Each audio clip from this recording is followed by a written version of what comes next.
माँ जी, मैं सोच रही हूँ कि क्यों ना आज मैं मॉल से पालक लेकर आ जाऊँ। बहू, सर्दियों में पालक 10 रुपए 20 रुपए किलो मिलते हैं और अभी तू वही पालक मॉल से 100 रुपए के लेकर आना चाहती है। तो क्या हो गया माँ, पालक हेल्दी चीज और आपको तो खुश होना चाहिए। आपकी बहू आपके हेल्थ का ख्याल रखती है। अरे आशा, एक काम करो, तुम बहू को मंडी ले जाओ, बहू पालक ले लेगी और तुम पैसे बचा लेना। विनोद के कहने पर आशा उसकी बात मान जाती है और शाम को आशा अपनी बहू को सब्जी मंडी लेकर जाती है, जहाँ रास्ते में उसे कीचड़, गड्ढे और गंदा नाली का पानी बहता हुआ मिलता है। माँ जी, यहाँ कितनी गंदगी है और आप ऐसी जगह से मुझे पालक दिलवाने लाई हो। तू बहू कौन सी सब्जी वाले पालक को नाले में डुबो के रखते हैं जो ऐसे मुंह बना रही है। दोनों सास बहू मुंह पर हाथ रखकर बाजार जाते हैं और वो दोनों पूरा बाजार घूम लेते हैं और उन्हें कहीं भी पालक नजर नहीं आता। वाह माँ जी, क्या सब्जी मंडी है जहाँ एक भी पालक वाला नहीं है। एक काम करो, आप घर जाओ, मैं मॉल से लेकर आ रही हूँ पालक। मोनिका के कहने पर आशा मुंह बनाकर घर के लिए निकल जाती है। तो वहीं मोनिका भी मॉल जाती है और वहाँ मॉल से महंगी पालक छांट कर ले लेती है।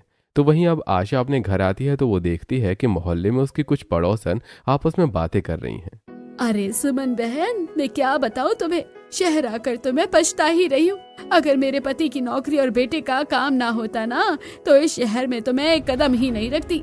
यहाँ के लोग शहर में क्या बस गए, पता नहीं खुद को क्या समझते हैं। माना कि हम लोग गांव के हैं, देसी लोग हैं, पर किसी से मांग कर तो नहीं खाते। पर कुछ लोग तो इस मोहल्ले में ऐसे हैं जो हमें देखकर जलते हैं। और बहू तो ऐसी लेकर आए हैं जो हर टाइम फिटनेस पर रहती है, ना कपड़े पहनने का ढंग और ना ही किसी से बात करने का, बस पैसे उड़ाना जानती है। तुम मेरी बहू को देखना, मैं कैसी संस्कारी बहू लेकर आती हूँ। अरे सुमित्रा बहन, गाँव की बहू की तो बात ही अलग होती है। अपनी पड़ोसन की बातें सुनकर आशा मुंह बनाकर अंदर जाती है। कुछ ही देर में जब मोनिका पालक लेकर घर आती है तो एक बार फिर आशा पूरा घर सिर पर उठा लेती है और पालक को हाथ में लेकर सबको उसका रेट दिखाती है। ये देखो, ऐसी बहू हम लेकर आए हैं जो इस घर को ही नहीं लूट लेगी। इसकी वजह से तो ये देहातन सुमित्रा और लोगों के सामने अपनी तारीफ और मेरी बुराई करती है। बहू, अगर तू ऐसे ही खर्च करती रही ना, तो एक दिन तो हमें कंगाल कर बैठेगी। माँ जी, ये आपकी दिक्कत है। आप भी तो आंटी को बस बेकार में खरी खोटी सुनाती रहती है। अगर वो गांव से है तो आपको क्यों उनसे चिढ़ होती है? क्या गांव के लोग इंसान नहीं होते? और रही मेरे पालक की बात, तो मैं गई थी आपके साथ मार्केट। आप भी बता दो, मुझे वहाँ कितने पालक मिले? अरे इस घर में तो एक दिन भी शांति से नहीं बीत सकता। जब देखो इस घर में बस चिक चिक चिक चिक ही चलती है। विनोद अपनी बीवी और बहू दोनों से परेशान था। तो वहीं सुमित्रा अपनी होने वाली बहू को वीडियो कॉल करती है, जो खेत में पालक की खेती कर रही होती है। अरे माँ जी, आपका फोन? अभी तो मैं खेत में ही हूँ। खेत में है तो क्या हुआ बहू, मुझे भी थोड़े से पालक दिखा दे। वैसे भी सर्दियाँ शुरू हो गई है, अब शाम को हल्की हल्की ठंड लगती है। तू तो जल्दी घर के लिए निकल जाया कर, अब तो 6 बजे ही अंधेरा भी हो जाता है। भाभी, माँ को पालक बहुत पसंद है। मैं तो कहती हूँ अगर फसल अच्छी हुई ना तो हमारे यहाँ पालक भिजवा देना। हाँ काजल, चिंता मत करो, अगले ही महीने शादी है, देखना तुम दहेज में ही पालक ही लेकर आओगी। इतना बोलकर शिल्पा भी हंसने लगती है और अपने ससुराल वालों को अपना पालक का खेत दिखाती है। समय यूं ही बीतता है और सर्दियां शुरू हो जाती हैं और बहुत जल्द शिल्पा शादी करके अपने ससुराल आती है। कितनी सुंदर लग रही है मेरी बहू, मैंने तुझे काला टीका लगा दिया है। हमारे मोहल्ले में कुछ ऐसे भी फैशन मॉडर्न वाली औरतें हैं जो ऊपर से तो बन ठन के रहती है, पर उनकी नजरों में खोट होता है। बस ये काला टीका तुझे उसे बुरी औरत की बुरी नजर से बचाएगा। अरे क्या सुमित्रा बहन, तुम भी ना बहू का गृह प्रवेश करने से पहले अपनी और आशा बहन की बीच की 36 आंकड़े को बहू के सामने ला रही हो। बहू को भी ठंड लग रही होगी, ठंड का मौसम शुरू हो चुका है, पहले बहू का गृह प्रवेश करवा लो। अरे बहन, जो दूसरों से जलते हैं, दूसरों को देखते ही ताने कसने लगते हैं, उनका ध्यान दूसरों पर ही रहता है। अपनी बहू पर ध्यान होता तो पहले अपनी बहू की फिक्र करती और उसका गृह प्रवेश करवाती ना, कि ठंड में उसे घर के बाहर खड़ा करके पड़ोसियों को ताने दे रही होती। हाँ माँ, तुम आंटी की बातों पर ध्यान मत दो और भाभी का गृह प्रवेश करवाओ। रात होने को है, ठंड भी लग रही होगी।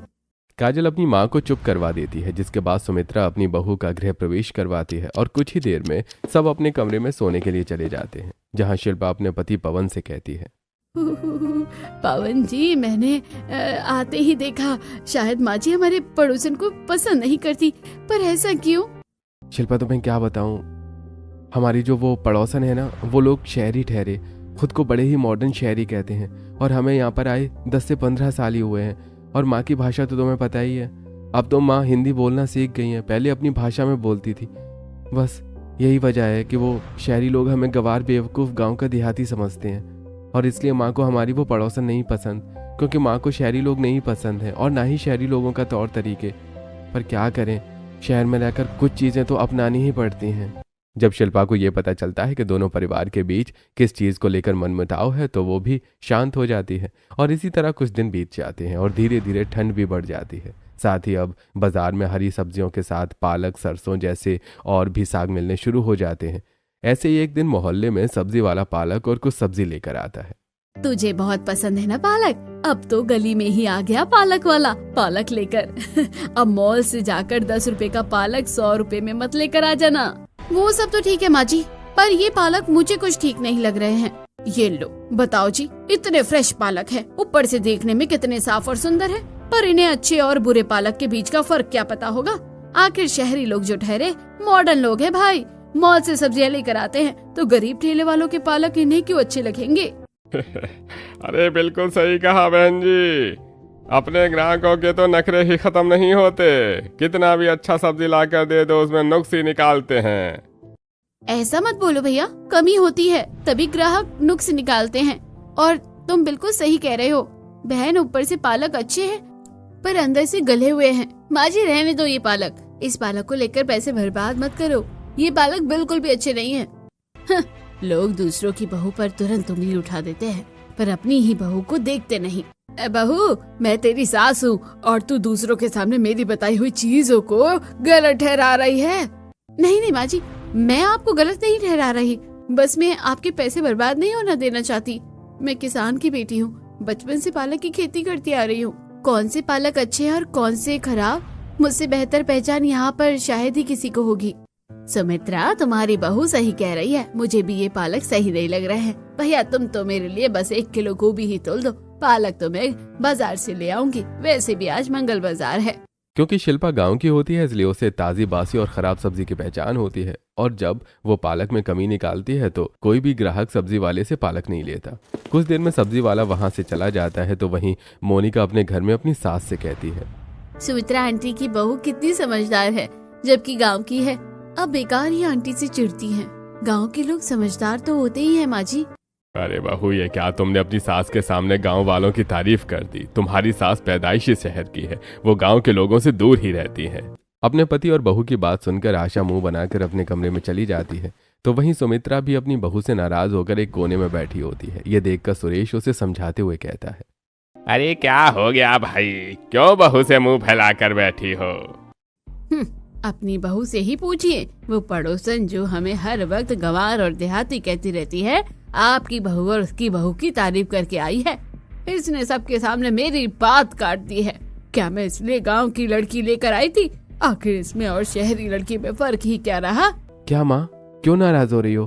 काजल ने मुझे सब कुछ बताया है। आपकी बहू ने तो आपको बचाया है, आपके पैसे बर्बाद होने से रोके हैं। और वैसे भी आज शिल्पा के पापा का फोन आया था, 1-2 दिन में वो लोग शहर आ रहे हैं। कह रहे थे कि इस बार खेती अच्छी हुई है। क्या समधी जी आ रहे हैं और साथ में साग सब्जी भी लेकर आ रहे हैं, ये तो बहुत अच्छी बात है। अब मैं दिखाऊंगी उस शहरी आशा को कि गांव के लोग कितने मेहनती होते हैं और गांव के लोगों से जुड़े रहने के भी अपने कितने फायदे हैं। पवन की ये बात सुनकर सुमित्रा की सारी नाराजगी खत्म हो जाती है और इसी तरह 2 दिन बीत जाते हैं। 2 दिन बाद शिल्पा के पिताजी काफी सारी ताजी सब्जी, पालक और सरसों लेकर अपने बेटी के घर आते हैं। कैसी है मेरी बेटी? अरे समधी जी, बेटी से मिलने आ रहा था तो सोचा आप लोगों के लिए खेत की ताजी सब्जियां भी लेकर आ जाऊं। अरे भैया, ये तो आपने बहुत अच्छा किया। सुमित्रा, सारी सब्जियां रसोई में रख दो और बहू तुम अपने पिता के साथ बैठो। तुम्हारे पिताजी ने कल सुबह ही वापस जाने की तैयारी भी कर ली है। अब सुमित्रा सारी सब्जी लेकर फ्रिज में रख देती है और शिल्पा अपने पिता के लिए रसोई में जाकर पालक पनीर बनाने की तैयारी करती है। काजल, ये देखो मैं कैसे पहले पालक को बॉईल कर रही हूँ। इससे खुशबू देखना पूरे घर में घूमने लगेगी। सच में भाभी, खुशबू तो बहुत अच्छी आ रही है। मुझे तो बस पालक पनीर का इंतजार है। काजल अपनी भाभी के साथ खड़ी होकर पालक पनीर की तैयारी करने लगती है। कुछ ही देर में शिल्पा उन सभी पालकों को सिलबट्टे पर पीस लेती है और पूरे परिवार के लिए पालक पनीर बनाती है। जब पूरा परिवार एक साथ वो पालक पनीर की सब्जी खाता है तो उन्हें वो काफी पसंद आती है। शिल्पा, तुमने कौन सा जादू डाला है सब्जी में? और दिन में भी हमने पालक पनीर खाई है पर ऐसा स्वाद नहीं मिला। इस सर्दी तो ये पालक पनीर खाकर मजा ही आ गया। अरे बेटा, सब्जी तो स्वादिष्ट ही होगी ना। आखिर खेत के तोड़े हुए बिल्कुल फ्रेश पालक से जो बनी है पालक पनीर। जब सुमित्रा अपने पूरे परिवार के साथ अपने घर में पालक पनीर की सब्जी का आनंद ले रही होती है तो उनके घर से पालक पनीर की खुशबू आशा के घर में भी जाती है। क्या खुशबू आ रही है। आखिर किसके घर में इतनी दमदार सब्जी बनी है कि पूरा मोहल्ला खुशबू से भर गया। जिसके भी घर में आज पालक पनीर बनी है उनको तो मजा ही आ गया होगा खाकर। सर्दियों में मुझे भी पालक पनीर बहुत पसंद है बहू। कभी तू भी इस तरह की पालक पनीर बना लिया कर। माँ जी, अगर आपको ऐसी पालक की सब्जी, पकोड़े और तरह तरह की डिश खानी है ना तो इसके लिए तो मुझे आपकी उस पड़ोसन से बात करनी होगी जिसे आप देखना भी पसंद नहीं करती है, क्योंकि खुशबू तो उसी के घर से आ रही है। मोनिका की ऐसी बातें सुनकर आशा का मुंह बंद हो जाता है। इसी तरह 2 दिन बीत जाते हैं और जब सुमित्रा के घर में रखा पालक खराब होने लगता है तो शिल्पा बिना किसी से पूछे कुछ पालक लेकर अपनी पड़ोसन के घर आती है। माफ करना आंटी जी, मैं जानती हूँ कि आपके और मेरी सास के बीच नहीं बनती, पर घर में मेरे गांव से सब्जी आई थी और खराब हो रही थी तो मैंने उस दिन देखा था कि आपको भी पालक बहुत पसंद है तो सोचा बचे हुए पालक आपको दे दूं। लो जी, एक सास है जो हर वक्त हमें ताने देती है और एक बहू है जो हमें पालक देने आई है। माँ जी, आपकी दुश्मनी आंटी से है तो उनसे निभाइए ना, हमारी दोस्ती क्यों खराब कर रही हैं? कोई बात नहीं शिल्पा, तुम अंदर आ जाओ। वैसे भी आज मैंने पालक के पकोड़े बनाए थे। अब जब तुम हमें पालक देने आई हो तो मैं तुम्हें खाली हाथ नहीं जाने दे सकती ना।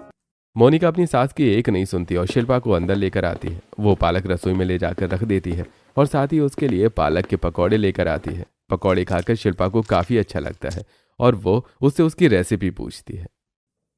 मैंने भी पालक के पकोड़े बनाए हैं पर मेरे पकोड़े इतने अच्छे नहीं बनते और तुम्हें पता है मुझे तो सर्दियों में पालक के पकोड़े ही पसंद है। अरे ये तो बहुत आसान है, मैं तुम्हें सिखा दूंगी। वैसे पालक की बहुत अच्छी पहचान है तुम्हें, और उस दिन तुम कह रही थी कि तुम पालक की खेती करती हो। अरे जब तुम्हें पालक की खेती करनी आती है तो शहर का खराब पालक क्यों लेती हो? इतनी बड़ी बालकनी है तुम्हारी, तुम खुद बालकनी पर खेती क्यों नहीं कर लेती? अरे तुमने तो मुझे बहुत अच्छा आइडिया दिया है। वैसे भी जब से मैं गांव से शहर आई हूँ हमेशा मुझे अपने खेत याद आते हैं। अब मैं आज ही पवन से बात करूंगी और देखना 1 महीने के बाद मेरी बालकनी पर जो पालक की खेती होगी ना वो मैं तुम्हें भी दे दूंगी। शिल्पा को मोनिका का आइडिया काफी पसंद आता है। वहीं जब आशा अपनी बहू को अपनी पड़ोसन की बहू के साथ देखती है तो उसे बहुत गुस्सा आता है। इसी तरह कुछ दिन बीत जाते हैं और अब शिल्पा अपने घर की बालकनी पर कुछ गमले लाकर रख देती है। साथ ही बालकनी के एक हिस्से में ईंट का खरांजा बनाती है और उसमें काफी सारी मिट्टी और खाद डालकर पालक की खेती शुरू कर देती है। एक शाम जब मोनिका बालकनी पर कपड़े उतारने आती है तो वो देखती है कि शिल्पा की बालकनी पर छोटा छोटा पालक उगना शुरू हो गया है। अरे वाह, इतनी जल्दी पालक होने भी शुरू हो गए। शिल्पा कहाँ हो, जरा बालकनी पर तो आना। हाँ हाँ मोनिका, बोलो क्या हुआ? और तुम इतनी ठंड में बालकनी पर क्या कर रही हो? कपड़े उतारने आई थी पर नजर तुम्हारी बालकनी पर पड़ गई। तुम्हारे पालक की खेती तो अच्छी हो रही है, देखो छोटे छोटे पालक उगने शुरू हो गए हैं। और कितना समय लगेगा इन्हें बड़े होने में? बस 1 महीना और, फिर हम इसे तोड़कर खा सकते हैं। पालक की खेती में ज्यादा मेहनत करने की जरूरत नहीं होती क्योंकि ये साग ज्यादा पानी नहीं पीता, इसलिए बार बार सर्दियों में पानी डालने की भी चिंता नहीं है। बस कभी कभी जब समय मिलता है तो इसकी मिट्टी को खुरच देती हूँ या फिर इसमें खाद डाल देती हूँ। एक बार फिर जब दोनों बहुएं बालकनी पर खड़ी होकर आपस में बात कर रही होती हैं तभी काजल ये सब देख लेती है और अपनी माँ से जाकर चुगली करती है। माँ, भाभी की दोस्ती तो हमारी उस पड़ोसन से कुछ ज्यादा ही नहीं गहरी हो गई है। वैसे तो भाभी को इतनी ठंडी लगती है पर अभी देखो कैसे शाम के समय बालकनी पर खड़ी होकर मोनिका भाभी से बातें कर रही है। क्या करूं मैं इस लड़की का, मुझे तो समझ में नहीं आता। गलती करती मैंने गांव की बहू लाकर। सुमित्रा और आशा दोनों ही अपनी बहू की बढ़ती दोस्ती से जल रही होती हैं, पर दोनों बहुओं के बीच की दोस्ती इतनी गहरी होती है कि जब भी शिल्पा अपने घर में कोई नई चीज ट्राई करती तो वो उसे देने के लिए मोनिका के घर जाती और जब मोनिका कुछ नया बनाती तो वो शिल्पा को देने उसके घर आती। ऐसे ही एक दिन, काजल तुम्हारी भाभी कहाँ है? मैं उनके लिए सैंडविच लेकर आई थी, उनको बीटरूट का सैंडविच बहुत पसंद है। भाभी और कहाँ होगी, वो तो हमेशा खाली समय में छत की बालकनी पर बैठकर अपने पेड़ पौधों से बातें कर रही होती है। अगर आपको भाभी को कुछ देना ही होता है ना तो बालकनी से दे दिया करो जैसे बातें करती हो। काजल की बातें सुनकर मोनिका को काफी बुरा लगता है और वो सैंडविच लेकर अपने घर चली जाती है। वो अपने कमरे की बालकनी पर आती है, जहां वो देखती है कि शिल्पा सच में बालकनी पर बैठकर अपने पालक के पौधों से बात कर रही है। मेरे नन्हे पौधे देखो तो, वो कितनी तेजी से बड़े हो रहे हैं। एक तुम ही हो जो बढ़ नहीं रहे हो। तुम क्या मुझसे नाराज हो क्योंकि मैंने तुम्हें गमले में लगाया है? पर क्या करूं, जगह की कमी हो रही थी। सही कहा था काजल ने, शिल्पा तो सच में खाली समय में पेड़ पौधों से बातें करती है। शिल्पा, अरे ओ शिल्पा, देखो आज मैंने तुम्हारे लिए सैंडविच बनाया था। एक काम करो, बालकनी से ही ले लो, वरना मुझे नीचे आना पड़ेगा और बाहर बहुत ठंड हो रही है। क्योंकि उन दोनों के घर की छत की दूरी ज्यादा नहीं थी, इसलिए वो दोनों बालकनी से ही एक दूसरे के साथ खाना शेयर करती हैं। मोनिका काजल के बर्ताव के बारे में शिल्पा को कुछ नहीं बताती। देखते ही देखते कुछ दिन बीत जाते हैं और पालक की फसल अच्छी खासी हो जाती है। इसके बाद शिल्पा सबसे पहले कुछ पालक तोड़कर उन्हें धागे से बांध देती है और बालकनी पर खड़ी होकर मोनिका को आवाज देती है। मोनिका जल्दी से आओ, देखो मैंने कुछ पालक तोड़ लिए हैं। आज ना तुम इस पालक को दाल में डालकर बनाना। हाँ आ गई, पर दाल में पालक डालकर कैसे बनाते हैं? मुझे तो आता ही नहीं। अरे मैं हूँ ना, मैं तुम्हें बताऊंगी। जैसे नॉर्मल दाल बनती है वैसे ही दाल बना लो, और जब दाल बनाओगी ना तो थोड़ा सा पालक अच्छे से धोकर और बारीक काट कर दाल में डाल देना और एक साथ बन जाएगा। और फिर बाकी दाल की तरह तड़का लगा देना, फिर देखना कितनी टेस्टी दाल बनेगी पालक की। वो सब तो ठीक है शिल्पा, पर तुमने तो सारे पालक तोड़ दिए, अब कल के लिए तो कुछ बचा ही नहीं। और जो तुमने पालक दिया है वो तो एक टाइम में ही खत्म हो जाएगा। अरे मोनिका, इतनी क्यों परेशान हो रही हो? ये देखो छोटे छोटे पालक और आ रहे हैं, हफ्ते भर में ये पालक के पत्ते बड़े हो जाएंगे। और वैसे भी रोज रोज पालक खाओगी तो पालक से भी जी भर जाएगा। ठंड का समय है और अभी ठंडी के 1-2 महीने और रहेंगे। आराम से तुम पालक खाओ, टेंशन मतलब, क्योंकि अपनी बालकनी पर मैंने पालक की खेती जो की है, मैं कहती हूँ तुम भी अपनी बालकनी पर पालक की खेती कर लो। पर मुझे पालक की खेती नहीं आती है। अरे मैं हूँ ना, मैं तुम्हें सिखाऊंगी, आखिर हम दोस्त हैं। जैसे मोनिका ने शिल्पा को आइडिया दिया था, वैसे ही शिल्पा मोनिका को भी अपने घर की बालकनी पर पालक की खेती करने की सलाह देती है। उधर जब आज मोनिका पालक की दाल बनाती है तो घर में सभी को वो दाल काफी पसंद आती है। बहू, तुमने तो मुझे मेरे गांव की याद दिला दी। क्या दाल बनाई है! मेरी माँ भी ऐसी ही दाल बनाती थी। माँ से याद आया, आशा कल पापा जी आ रहे हैं। क्या पापा जी आ रहे हैं? उनका फिर वही ड्रामा शुरू हो जाएगा, देसी स्टाइल का खाना। मेरे बस की नहीं है उनको देसी स्टाइल में खाना खिलाना। मैं कोई गांव की गवार नहीं हूँ। क्या माँ, तुम भी ना। दादाजी बस एक हफ्ते के लिए ही आते हैं और इस बार तो उनकी पोता बहू भी है। आपको क्या ही परेशानी होगी। मोनिका है ना दादाजी का ख्याल रखने के लिए। क्यों मोनिका? हाँ हाँ सुमित जी, क्यों नहीं, मैं भी तो दादाजी से पहली बार मिलूंगी। माँ जी आप दादाजी की टेंशन मत लो, मेरी दोस्त है ना शिल्पा, वो गांव से है, वो मेरी मदद कर देगी। फिलहाल आप शिल्पा की दी हुई पालक की दाल का मजा लो। ये रेसिपी मुझे शिल्पा ने ही सिखाई थी। बहू कहीं ऐसा ना हो कि उससे रेसिपी और पालक लेते लेते एक दिन तुम भी गंवार की गंवार बन जाओ, बिल्कुल गाँव की देहाती। आशा को अपनी बहू की दोस्ती सुमित्रा की बहू के साथ पसंद नहीं थी, इसलिए जब भी आशा मोनिका के मुंह से शिल्पा का नाम सुनती वो नाराज होकर अपने कमरे में चली जाती। तो वहीं आज जब सुमित्रा को ये पता चला कि पालक तोड़ते हुए आधा पालक शिल्पा ने मोनिका को दे दिया है, तो वो भी अपनी बहू पर नाराज होती है। बहू तुझे क्या जरूरत है उसकी बहू के साथ दोस्ती बढ़ाने की? वैसे तो उसकी सास हमें देखना भी पसंद नहीं करती, फिर हमारे घर का पालक कैसे खा रही है? पालक की खेती तूने की है, इस पर तेरा और हमारा हक है ना कि उस मॉडर्न शहरी बहू का जो तू उसे मुफ्त में देती है। अगर पालक उसे ही देना है तो इसके पैसे लिया कर। क्या भाग्यवान, अपनी दुश्मनी अपने तक रखा करो, बहू को इसमें मत घसीटो। बहू, तुम्हें जैसा ठीक लगे तुम वैसा करना, और भूलो मत वो आइडिया मोनिका बहू ने ही दिया था। और आज जो तुमने घर की बालकनी पर पालक की खेती की है वो सब भी मोनिका बहू की ही बदौलत है। सुमित्रा अपनी बहू पर नाराज काफी होती है, पर सुरेश बात को संभाल लेता है। 2 दिन बाद आशा के ससुर जी गांव से घर आते हैं और मोनिका अपने दादाजी को सबसे पहले अपनी बालकनी पर ले जाती है और शिल्पा की बालकनी पर पालक की खेती को दिखाती है। वो देखो दादाजी, पालक की खेती। आपको पता है इस घर में पालक के पकोड़े बने, दाल बने, साग बने या कोई नई डिश, सब कुछ हम खेत की तोड़ी हुई फ्रेश पालक से ही बनाते हैं। अरे ये तो बहुत अच्छी बात है बहू। मेरी बहू तो कभी गाँव में भी नहीं आई, खेती करनी तो दूर की बात है। पर मुझे समझ नहीं आ रहा कि तुम्हारी पड़ोसन तुम्हें अपने खेत का पालक क्यों तोड़ कर देती है।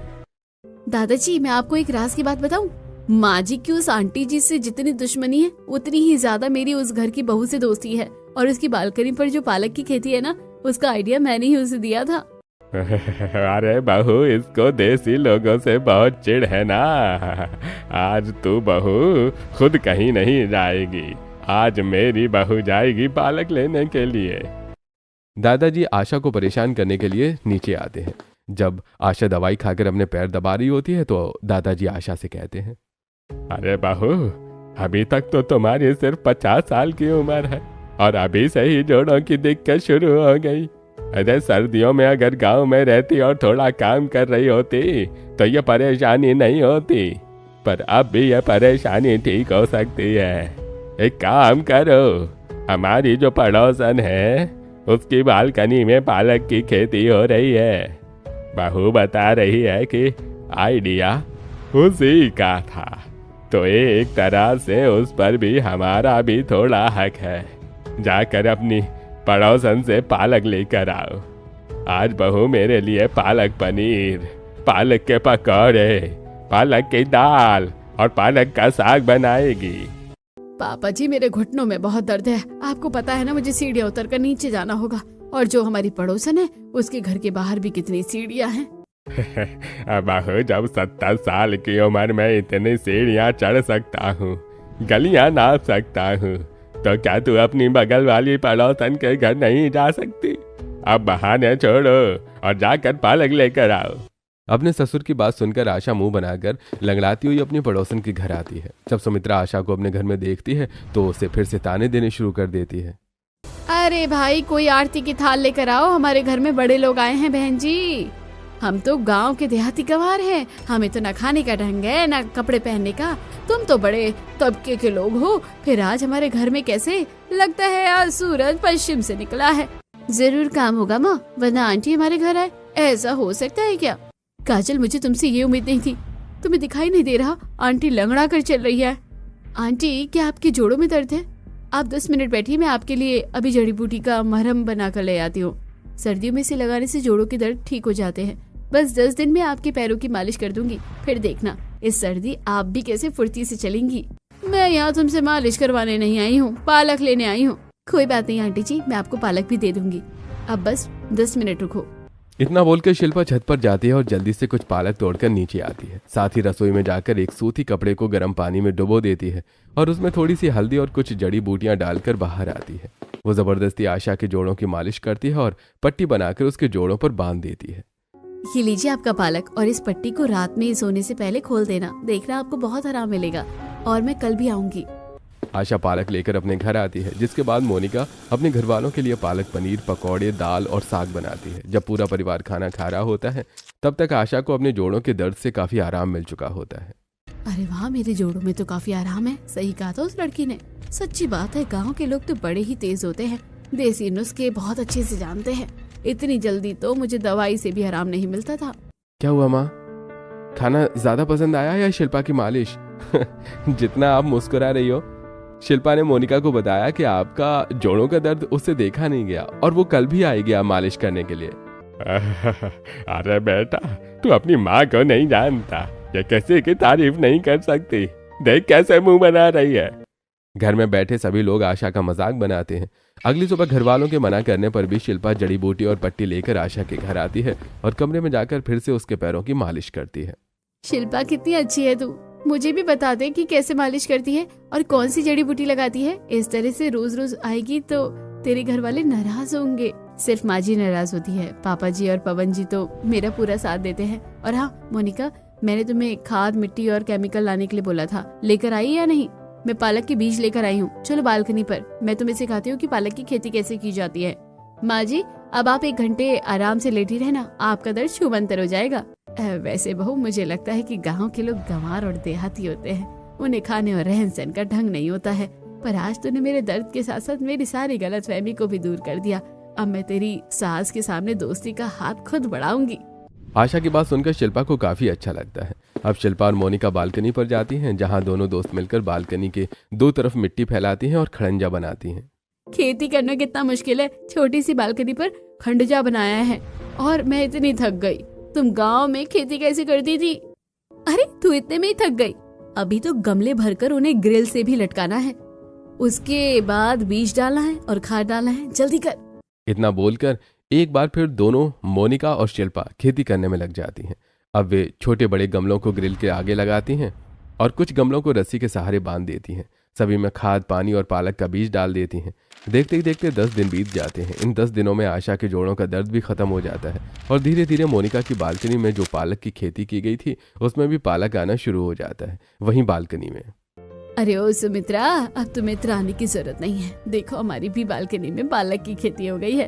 और अपनी बहू की इज्जत करो, बहुत समझदार है तुम्हारी बहू। हाँ हाँ, अरे समझदार तो होगी ही ना मेरी बहू, आखिर गांव की जो है उसने तो आकर तुम्हें भी सीधा कर दिया। अरे इन दोनों में तो 36 का आंकड़ा था, अब देखो कैसे सहेलियां बनी बैठी है। पता नहीं दोनों बहुओं ने पालक की खेती की है या कोई जादू कर दिया है। जो पड़ोसी दोनों की दुश्मनी देखकर मजे लेते थे, अब वही पड़ोसी उनकी दोस्ती देखकर जलते हैं। ऐसे ही दोनों पड़ोसी अब साथ में हंसी खुशी रहने लगते हैं।